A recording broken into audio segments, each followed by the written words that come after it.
Like that's why sometimes you'll be watching a movie and you'll be crying. Not with the movie where they make you cry. Now the background music. While I be like bicycle. Hello beautiful people, it's your girl IJIM, and you already know how we do around here. It's all about that musical growth. You understand? We're all about growth. If you like this video and if you are liking the vibe of this channel, do consider subscribing. Thank you. Let's go. You already read the title, pre-production edition, and all the links to everything that I researched on is in the description, so feel free to check it out. What is pre-production? Your pre-production phase is basically the brainstorming and the planning phase of your music project. It is what are you doing, how are you doing it, what are you using, how are you using what you are using. The importance of pre-production is efficiency, better results, flow. What I learned is a lot of factors that I didn't think were important. They are actually very important. So these are things to ask yourself. What genre of music am I going for? Am I going to be doing a fusion? Am I going to be doing this? Am I taking a little bit of this to add to this? What vibe am I going for? What's the lyrics of the songwriter or the musician? What is the tempo? What effects do I want to use? What plugins am I planning on using? Maybe there's a fancy plugin that has this dreamy effect, and so okay, I want to use it on a love song or something, or this nice guitar sample. Like, so many things going to pre-production.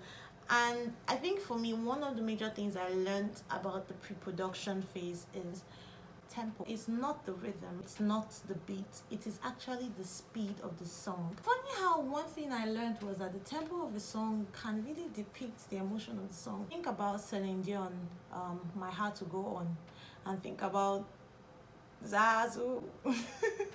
I also learned that there are different tempo ranges for different genres of music, like reggae, down tempo, chill out, hip hop.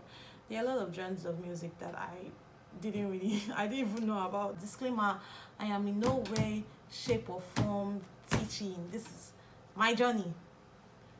Thank you. And then the guy will be like, okay, let's jump right in. We're gonna set our BPM to 125 and we're just gonna go into this plugin. And I'm like, okay sir, thank you for going into this plugin, but the tempo, what did you do, sir? Why did you do 125? Why not 110?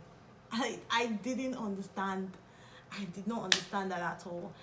Another factor that you need to take into consideration is actually the key signature of the song. The key signature is the key of a given piece of music, and it is represented with a number of sharps or a number of flats. Key signatures have emotions. So D major is basically triumphant, victories and all that, and that really explains why a lot of like hymns, like old hymns, like Hallelujah chorus, anything that has to do with like the triumph and victory and all that is like in D major. And I hated like I dislike it now, but back then when I was starting out, I hated concert D on sax because it was the key of B, and B has a lot of sharps. Like, why are you that sharp? But I wanted to know more, and so I read an article about a data analysis on a streaming platform that they analyzed songs, and they actually realized that the most used key signature was G major, followed by C major, D major, A minor, and all that. But at the end of the day, I do believe there are other factors that will make in choosing the key of the song. Happy chords are major chords, and sad chords are minor chords. The emotions of chords. If you want a little bit of texture, a little bit of funk, a little bit of what happened, you can add the dominant seventh.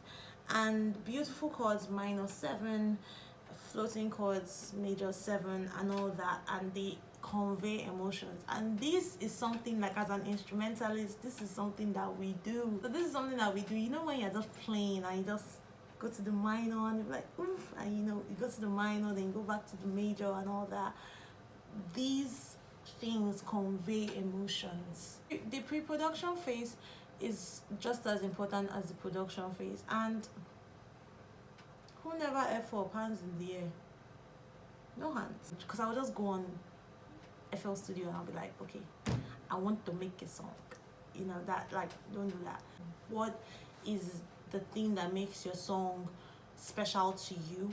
And another thing I learned is that yes, the pre-production phase is very important, is the foundation of your musical project, but like the essence of a foundation, it is for you to build upon and to also allow flexibility. Do not allow yourself, don't, like, you can write out a plan, but do not be so strict in following the plan, because I know that like it may not allow spontaneity. Allow yourself to be spontaneous.